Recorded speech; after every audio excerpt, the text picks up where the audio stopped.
My name is Romy Newman. I am the co-founder of Fairygodboss, and I am so excited to be joined here by LaToya Skinner from Salesforce. LaToya, welcome. Tell us all about you. Hello, hello. Well, super excited to be here. So LaToya Skinner here. I am a Bay Area native, and I saw some folks from the Bay Area, so hello to everyone. I'm also a first generation grad. So I graduated from Cal State Hayward. And when I say I'm a Bay Area native, I am born, raised, went to school. I've only lived in California, and I still do. My background started in advertising. I led recruiting teams there. And then I joined Salesforce back in 2015. And started as a recruiter, and then went over to salesforce.org, which is the nonprofit organization of Salesforce, and went to go lead a recruiting organization. And my responsibilities grew into D&I, which I was very passionate about. And then I moved back into Salesforce, and now I'm a senior director leading a diversity recruiting team. And I'm super excited for all of the work that we're doing to really help increase representation. Um, I love to give back to the community. I volunteer a lot. I'm passionate about mentoring young women and helping them along their journeys. I always say, when I was going through my career, uh, I wish I had, folks that I could talk to just about my experiences or to help me move forward in my journey. And so that is a way for me to pay it forward, to help build their confidence if that's something that they want to work on, or just how to have courageous conversations with their current manager about career growth or, a promotion or whatever it may be, right? And so I speak a lot with nonprofit organizations to really help young women in their paths.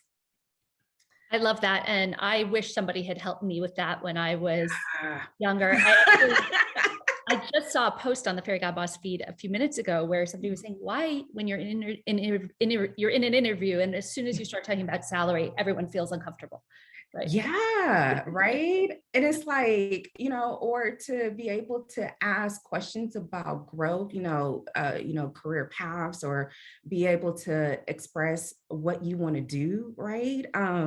And I think, like I speak for myself, have been taught like, you're not supposed to have those type of conversations, right? Yeah.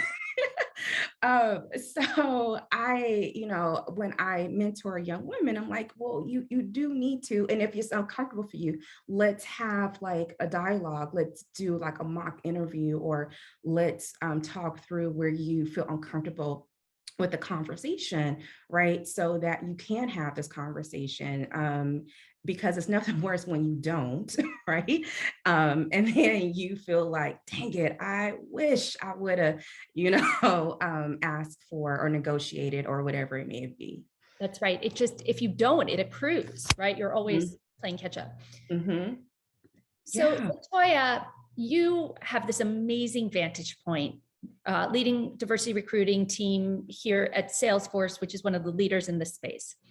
I can't believe we're at the end of 2021, but I know, but when you look back, what were the Yeah. themes or key trends you are seeing that you've seen be like dominating this year? Yeah, I'm with you. Like, I cannot believe we're like Thanksgiving is literally 1 week from today.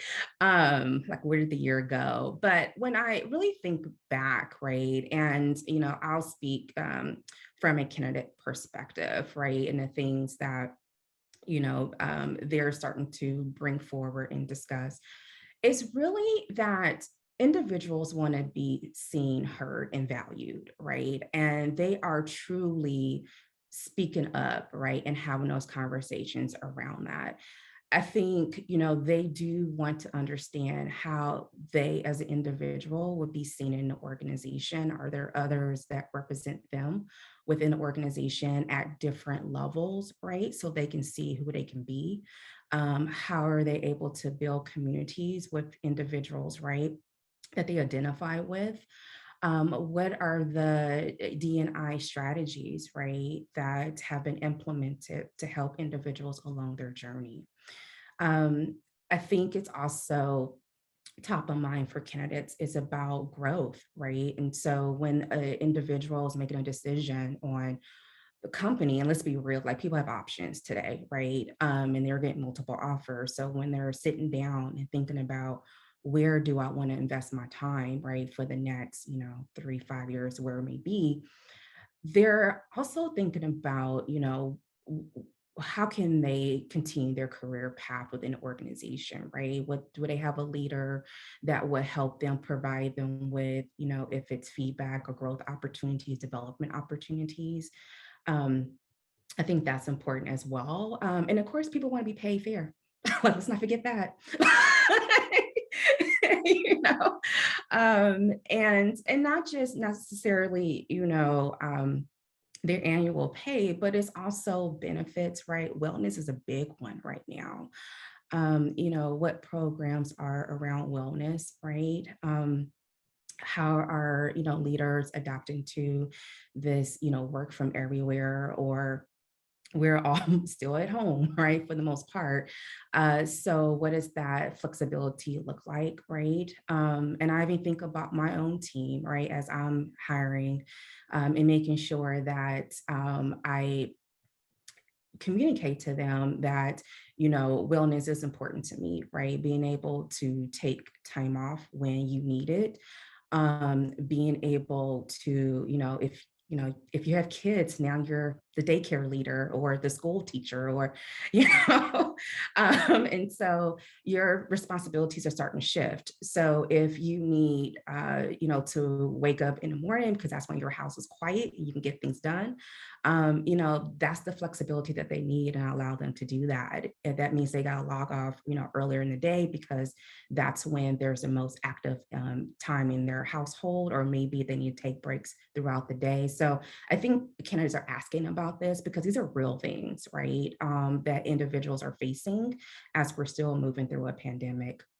And I think the last one is trust, right? And so candidates are, looking at, do I trust, the company's values and the leaders that I'm gonna work for, right? And so being able to have that psychological safety, um, being able to be just show up, as you are, and be accepted for that.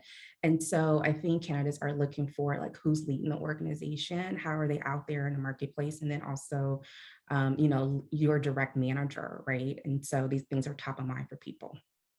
Yeah, absolutely. So you said it very well. Employees have options, and a Yeah. lot of people are talking about the war for talent right now. Mhm. So you just gave us kind of the perspective from the candidate side.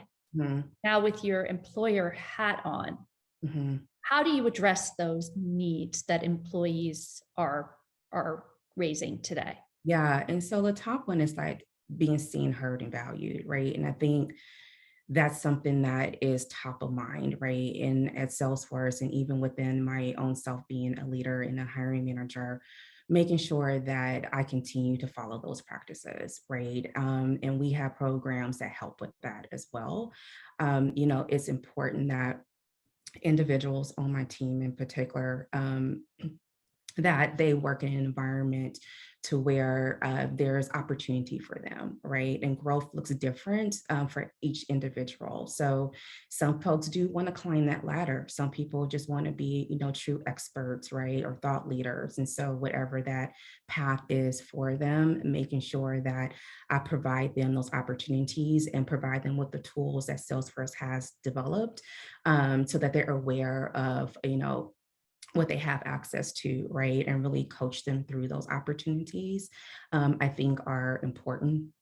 Also, just continue to be competitive in the market, right? I keep saying it, and I think it's true, people still want to be paid fair, but it's also about, like, your benefit packages, right? Being able to take time off, right? I think is important. Having wellness days. I think individuals, we have gotten to this mindset that in order to take time off, you need to actually go somewhere, right?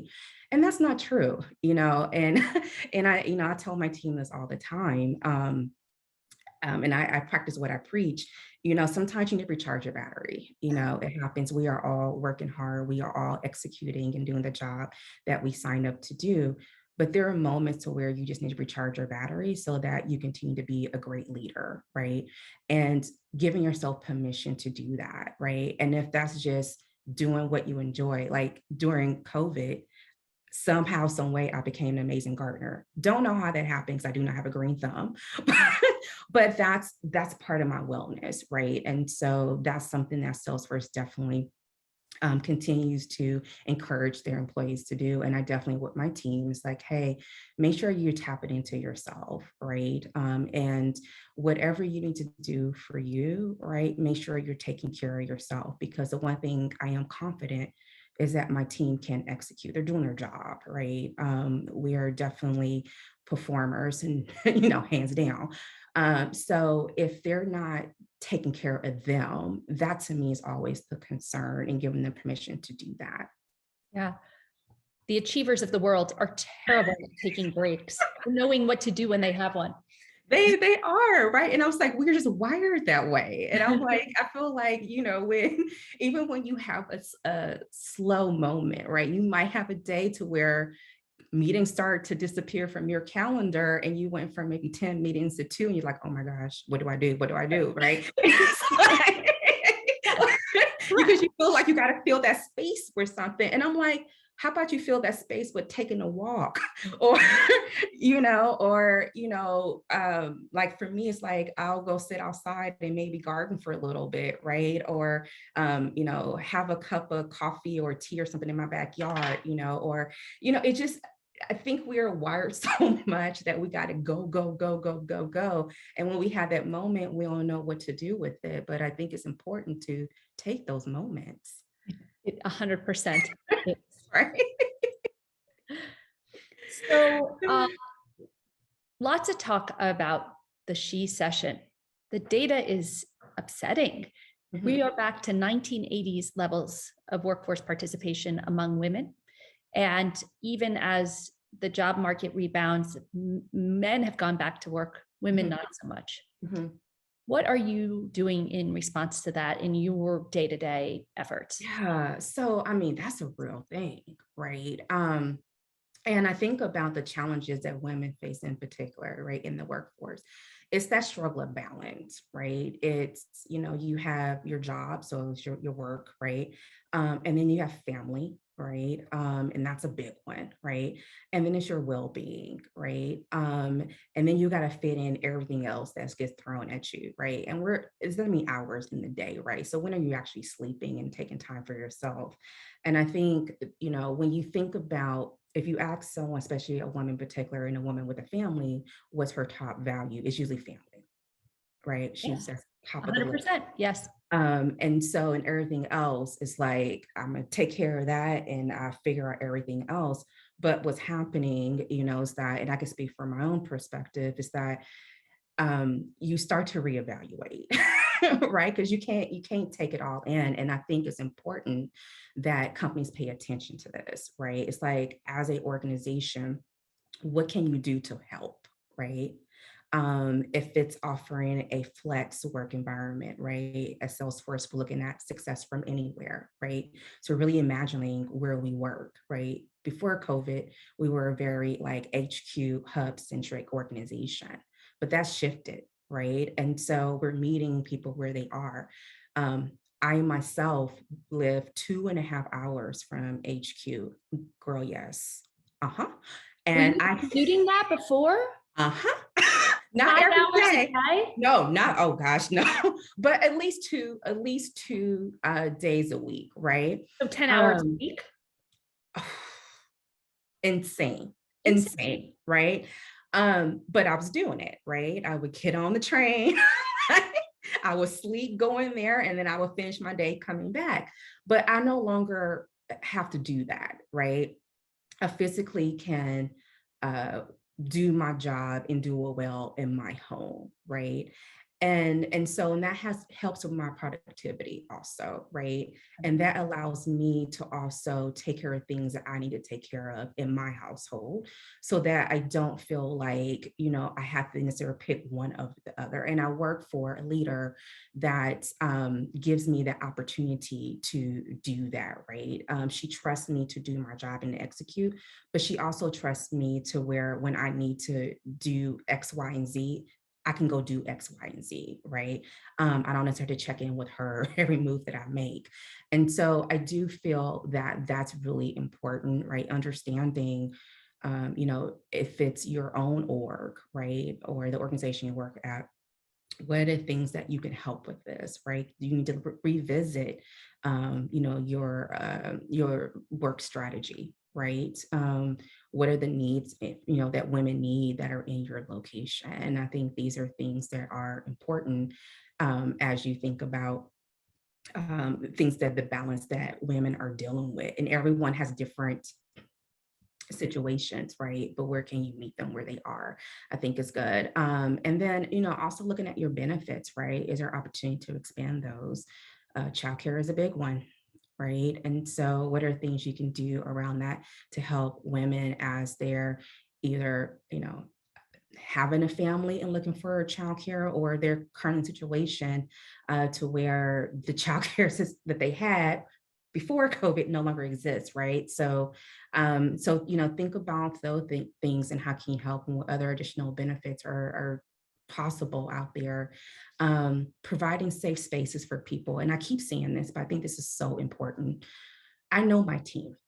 Yeah. Right. I know them well. I know when something is off, right? And I give them permission to have a safe space, right? So we can have a conversation and they can talk to me about what's going on. If it's, it could be work related, it could be personal related, right? I want my team to feel that if you have, like, for example, a parent, because that's a real thing, that you now need to take care of, right?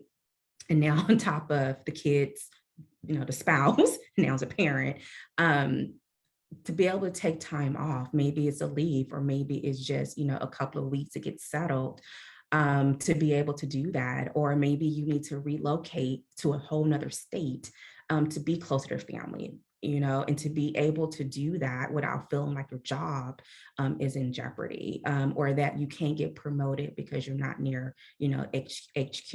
And so I think those are things that hopefully people are thinking about. And those are the things that I continue to encourage my team and talk through with my team. It's a whole new model. Yeah. It's a whole new paradigm, right? Yeah, it really is, and I think it's important.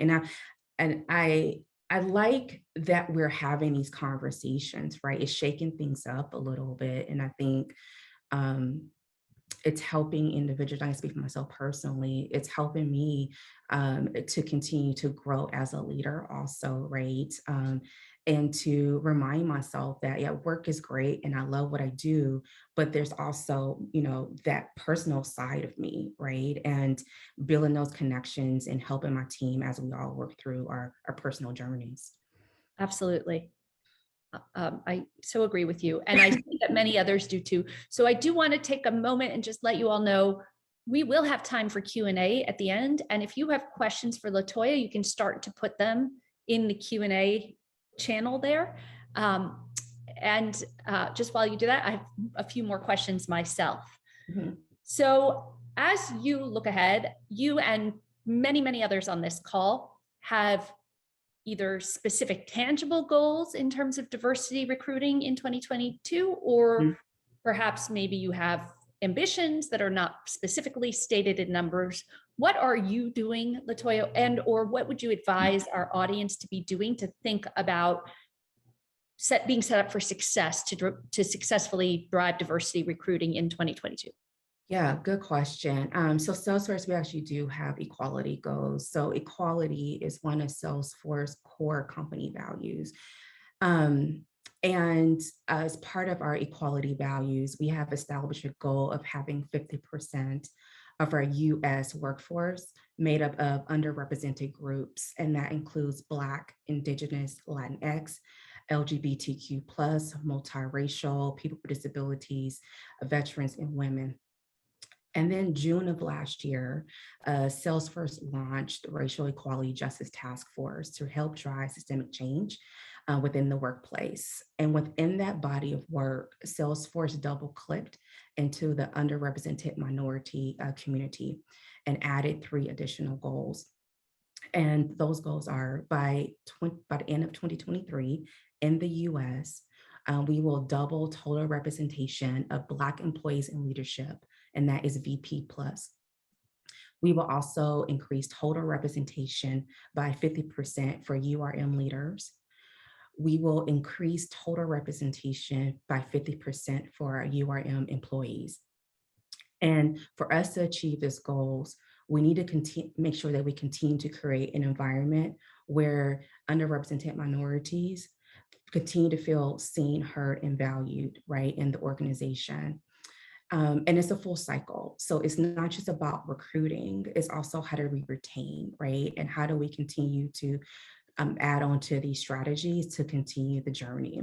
And this is all public. If you go to salesforce.com, and you go to a company, there's an equality tab there. If you click on that, you can read all of this. And to be honest, this is one of the things that what keeps me at Salesforce, right? Because they're actually paying attention to individuals that look like me, right? And we have a voice, and that makes me feel good. And to be able to outline the things that we're doing and putting things forward. And we're still on a journey, right?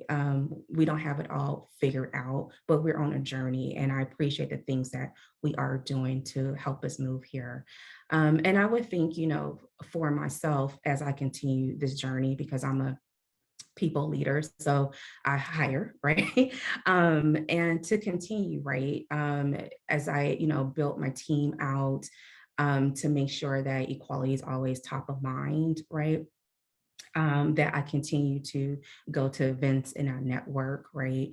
And build communities. And so I think those are the things that are important to me as I continue down this journey. I love it. And I think your individual experience, your affinity for Salesforce speaks volumes. And that also, it just helps indicate or showcase how important those employee testimonials are, right? And how important it is to hear from employees how much affinity they have for their employer. We are having some, are there any other, is there anything else you want to say about your 2022 goals? Any advice on if people are setting goals or thinking about setting goals, what they should consider? Yeah, I do. And so I think, you know, thinking about how do you tie your goals back to your company values, I think it's important, right? Really thinking through that a bit. And I think about how you want to achieve your goals. What does that look like? Really defining what you want to do. I mean, it's with Salesforce, when we said underrepresented minorities, and we define that as Black, Latinx, and Indigenous. You know, being very clear on your strategies, right? I always feel like it starts from the top and you have to work down, but being clear on what your goals are and what you want to achieve and when you want to achieve those goals. I will also suggest hiring is something people always want to focus on, and it's definitely an important part of the equation, but it's also thinking about how to retain talent, right? What are the programs that you can put in place? And if you're not quite sure, I would say maybe survey your audience, right? The employees to get insights, maybe have listening parties so you can understand your environment. But I really think about what's needed to continue to help grow individuals within your organization to move them forward, and to really look at future leaders, right? And help them through their path. Yeah. I mean, a few things you've said really resonate with me. This idea of making sure people are, I think, let me see if I can do it, seen, heard, and valued. Yes. Right. But then also this idea that I think unfortunately can sometimes be a lost art in the workplace, is helping people grow, develop, and see their next step. And then lastly, this idea of autonomy, flexibility that I think comes with flex working or remote working today. Yeah. We are getting some questions from our audience. The first one is about training, or how are you helping, not just in your work, but how are you helping the whole company achieve these equality goals you're talking about? Is there training, education? There's a lot. So yes, and I always say it takes all of us, right? We all have a role to play in this. We all need to lean in and do the work, right? So it's enablement, right? Making sure we're all speaking the same language, right? Making sure that we understand what our goals are and why we are achieving those and what we need to do to achieve those. So I think it's having, an office of equality, it's creating that sense of belonging, right? Creating communities, right? Having, like I use the word psychological safety because I think it's important, right? But having places where you can have honest conversations, right? And have courageous conversations. And I think those things are important. And it's across the board. So it's not just, myself and team. We really work across the business, the leaders, like it expands across the whole organization to work together to help move us forward in our journey.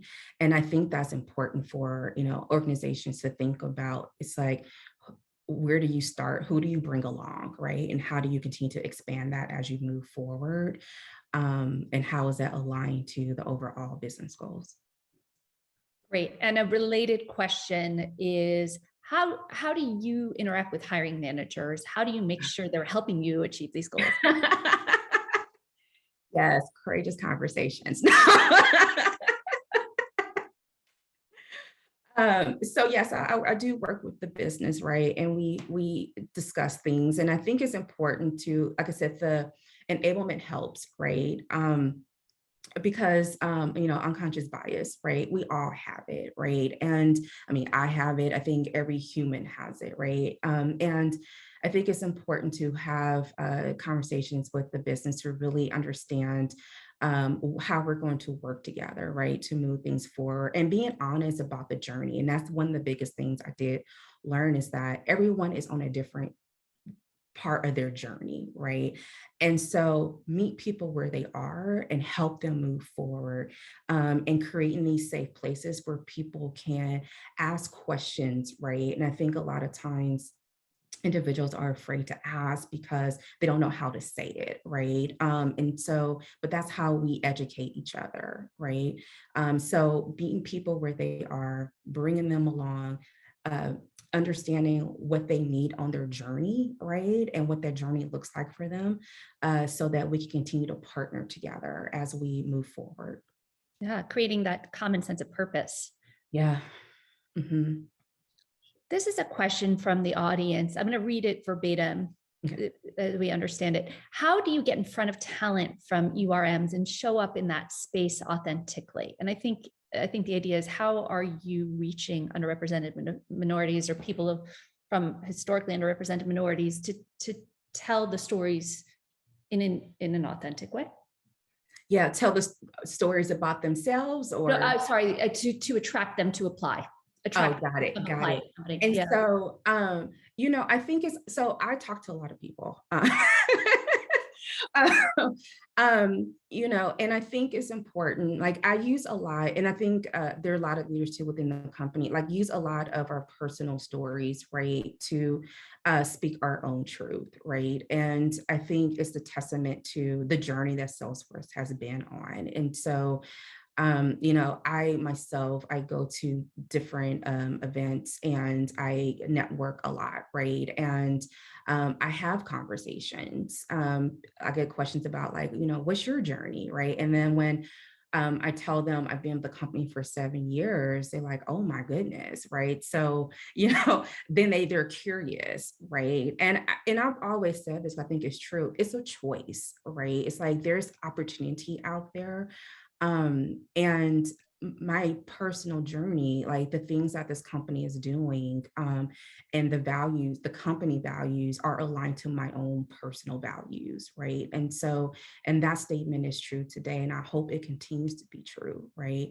And so I think individuals have to see themselves in an authentic way, right? I show up, how you see me here is how I show up, right? It's I'm LaToya, in my day life, in my night life, at home, and that's important to me. It's important people to see that, right? That you can be a leader and like have natural hair, in its natural state, and it's fine. Like I have, I like my nails, I have tattoos, but it has nothing to do with my ability or capabilities to perform and to do well and to move up in the organization.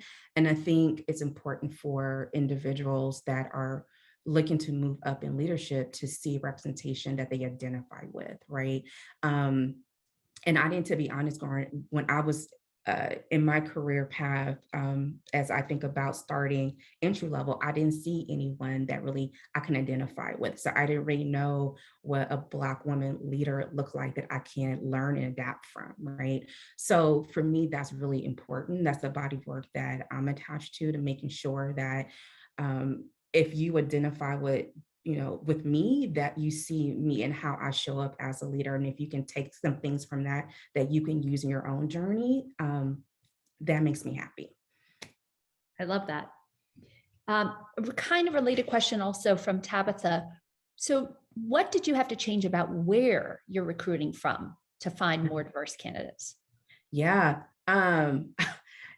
Look at different locations, right? And so, I mean, Atlanta, Georgia is probably, I'm sure everyone is there.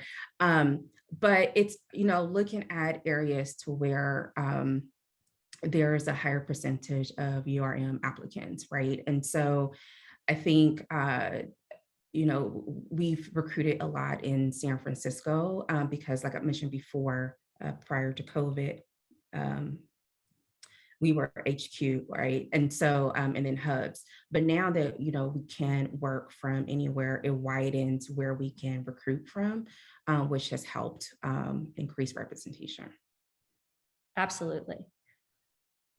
Okay, there's a whole line of questioning coming in for people who are just starting their company's DE&I initiative.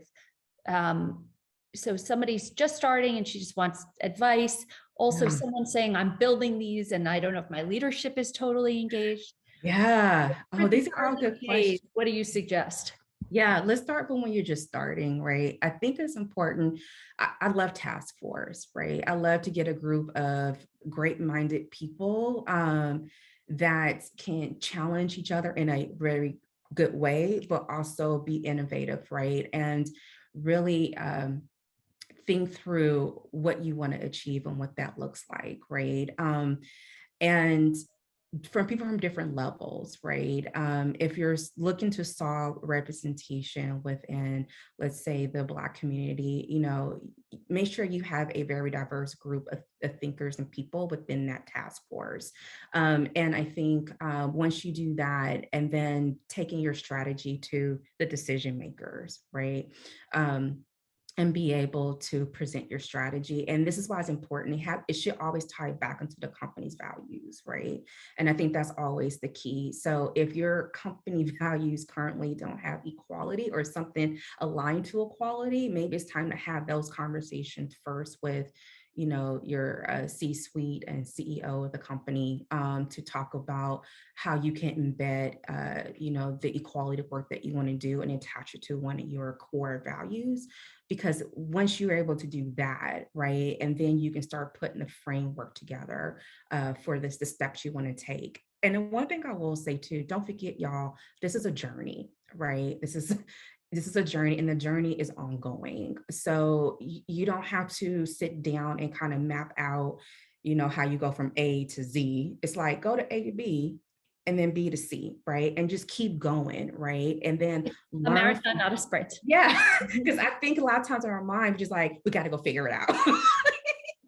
And I think because if you are intentional about the goals and the steps that you want to achieve through that, you start having some, great achievements, right? Some wins, and then you can build upon that. And you also can see where you need to pivot, right? I mean, you'll maybe, try something that's innovative and maybe it didn't go as you thought it should the first go around, but how do you pivot that to make it great, right? And build on that and then redo it, right, in a better way. So I think it's really aligning to your core values. And if you're not there yet, starting there. And then from there, figuring out how you want to weave in or incorporate equality, right, to that value. And what does a first step of your journey looks like. Great. All right, we have a very specific question, Okay. but it sort of builds on what you were saying. So somebody's in their 9th month as head of talent acquisition for a mid-sized company. One of the focus areas is building a diversity recruiting strategy. We're establishing ERGs to have the framework for inclusion and belonging. So who should be involved across the organization to establish goals? Who gets involved in the goal setting? That's a good question. And to be honest, like when we pull people from across, right? So you should hopefully, I don't know if you're set up yet to have like a president of ERGs, but that person should definitely be involved, right? You probably want a stakeholder from the business to be involved, someone from recruiting or ES to be involved, right? Think about the people that will help you champion things as you move them forward, right? I would think about who can be an executive sponsor to whatever you're trying to create. And that typically is someone C-suite within the company, right? It doesn't have to be, but typically those individuals sponsor different initiatives, right, to help get buy-in. And so those are the things I would think about. It's making sure that you have someone from each of the orgs represented in that if you're doing a task force or brainstorming session, especially folks that either are allies to what you want to do or they are directly impacted by the work that you're doing. Great. And allies are important. So important. What strategies can be used to combat or mitigate situations where certain roles or industries are not attracting URMs or other specific demographic groups due to historical or societal perception? Yeah, that's a really good question. I think, well, if I don't know if you identify, exactly what those roles are, but I would challenge people, right? If you're the recruiter or, a part of the interview process, challenge people to, I would say, think about what's needed for the role, right? Not, what industry they come from or school they graduated from, like what are the real like core competencies that are attached to the role to make them successful for the opportunity. Also think about hiring for potential. I do that a lot, right? I think about where someone can go, right? And how what they're doing is aligned to my overall vision of the team, right? And so I think, I'll call them courageous conversations, but I think those things are important to be able to challenge, right? And that's where psychological safety comes in, because if you work in an environment to where you feel like you can challenge, right, it makes a conversation not easier to have, but you feel more empowered to have it. And a lot of times, to be honest, you will be surprised that once you bring it to someone's attention, they probably wasn't even self-aware, right, of necessarily their behavior. And now you have helped them, right, to think through things slightly different. And so I would say, hopefully the individual that asked that question or individuals that are in the same situation, that you are empowered to challenge, right, in a very positive way to get people to rethink how they're hiring. Because we automatically go to hire what we feel comfortable with, right? What feels good to us, or hiring people that operate the same way we do. But that's not how you build a successful team, right? And so I will say, challenge those things. Right. Or even what part of a job description is really, really necessary. I always I say I'm the worst offender, right? Because I write a job description and it's like 7 pages long. I'm like, you need to do this and this and this and this. When You would be, I would see your job description. I'd be like, girl. the reality is you don't need somebody who's done every single part of this job before. You No. probably don't even need somebody who's done most of this job before, No. right? And so rethinking requirements around a job can make a difference. Your mind just automatically goes there, right? That's just like, we have to kind of unwind some of the behaviors that we have been doing over the time frame that we've been either in our, industry or positions or roles or whatever. And I think that's, where those courageous conversations come into play because, because if a hiring manager brings me a job description that's 7 pages long, if they bring one that's even more than 2 pages, I'm like, let's talk through this. Like, right. Because I think once you have those conversations, and then it's really around, oh, okay, so I don't need someone that has these 10 things. Only 2 things I think are critical, right? That really align back to the success of someone in this role. And the other thing, like some things are teachable. I always say that. What's coachable is teachable, Most, right? I would venture to say. Yeah. Great. Well, last question for you kind of comes back to our core thesis here. So what is your strategy to hit your goal of hiring 50% underrepresented? Yeah, so my strategy is attached to the company strategy, and it takes all of us, right? Like I said, it's not just myself, right? Championing and having courageous conversations. It takes the organization to be aligned to these goals, right? And to be able to move forward. And it's not just, recruiting, it's also the Office of Equality is involved, ES is involved, the business is involved, right? Talent development, we all work together to make sure that we're moving forward and we develop strategies as we move through our journey, right? To make sure that we are attracting the talent that we want to attract, but then also that we're retaining them, right? As they start, that they want to continue their path within the company, right? And what does that look like? And it's important for them to feel value from day one, probably even value before day one, right? You want to feel value through an interview process too, right? And so really pulling that journey forward. And so for us, it's in recruitment, getting into the market, looking at where we're posting our jobs, right? Making sure we're attracting the right talent, making sure that we provide, great candidate experience with someone moving, through the interview process. I mean, I remember when early on in my interview stages, like when I started my career, and I would, either apply to a role or get a phone call by a recruiter. And then it's like, it goes into this, like, you never hear from them again, right? And so I think making sure that, once we start attracting talent, right, that we continue to engage them through the process, right? And make sure that candidate experience is top of mind. And then making sure that we continue to help them evolve once they get here. Great. I love it. Yeah, it's a lot of goodness. A lot of goodness, but also a lot to think about, a lot of steps and a lot of stakeholders. Yeah. And I think, what I'm hearing from you is that what works so well about it at Salesforce is everybody's in on this together, right? Yeah. There's buy-in from all parts of the organization, and it's genuinely a collaborative effort. So parting thought, LaToya, and it has been amazing talking to you, and you should know that I'm watching the chat. We've got a lot of fans.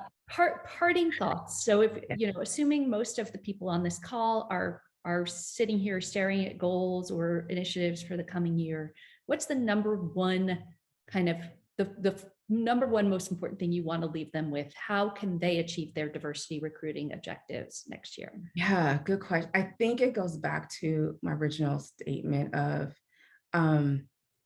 don't feel like you got to figure it all out today, right? And I think that's where it becomes overwhelming for people, right? Um, I think it's important to start at the top, get, whatever program strategies that you want to achieve, make sure it is attached to your company values, right? And if it's not, you need to start there, right? And then once you have that, that means now you have buy-in from the organization at the top. And then as you're implementing strategies that make sense to your organization and what you need to start your journey, then you start incorporating individuals to bring them along, right? It's important for you to feel that you should not be only tapped to solve this yourself. It is truly everyone's responsibility, right? And we all need to work together to achieve this. And so, if you're head of, recruiting, bring in your HR, we call it employee success at Salesforce, but bring in your HR partner, right? Bring in, if you have an Office of Equality or employee, groups, bring in those individuals, right? Because they'll provide insights to you, right? To help you think about what strategies you want to start. What are you solving for now? And then what is the team journey, right? Bring in the business, right? They also, have a part to play in this because hiring managers are the ones responsible for making hiring decisions, right? So they have to be on this journey with you. And so my suggestion is that start at the top, attach it to your core values, and then build strategies, but bring people in with you to help you build these. Um, don't start too big, start at where you can start making movement and then start adding on. And then you'll start seeing that you're starting to move along your journey, and then you'll be able to identify where you need to pivot or where you need to continue. Love it. LaToya, it has just genuinely been such a pleasure. And I think everybody really loved hearing from you today. So thank you. Wishing you a wonderful Thanksgiving, however you choose to spend it, and wishing our audience, everybody who joined in today, a great Thanksgiving. Thanks for spending time. And we look forward to connecting with you more. Thanks very much. Take care. Thanks for having me. Okay, bye.